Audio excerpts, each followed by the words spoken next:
Seth Nordy, thank you for a $5 super chat.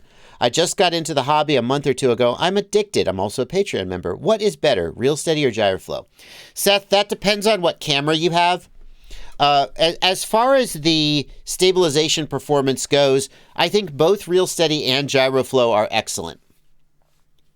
I think you'd be hard-pressed to pick a winner. If you have a GoPro, Reelsteady is clearly what you should use. Not that Gyroflow can work with GoPro files, and the beautiful thing is it's free. Gyroflow is free. So if you have a GoPro and you try to use Reelsteady and maybe you don't like what it's doing, just use Gyroflow. You don't have to pick. But if you have a GoPro, Reelsteady is my go-to. It works extremely well and is extremely simple to use. It's just like you just import the file and you're like, click, stabilize, done. It's really nice. Gyroflow has a lot more configurability and a lot more flexibility in what it can do. If you don't have a GoPro, then clearly Gyroflow is the right way to go, right?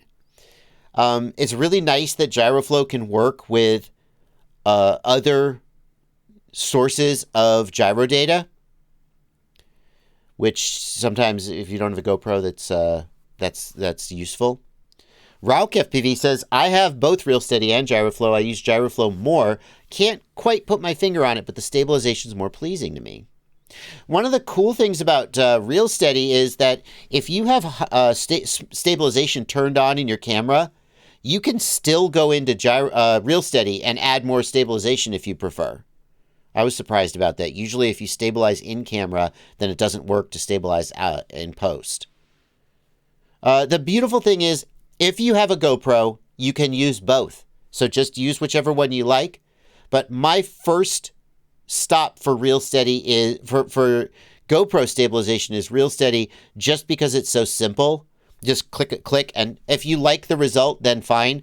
If you don't like the result, then you might go to Gyroflow, but since Gyroflow is free, you don't really have to decide.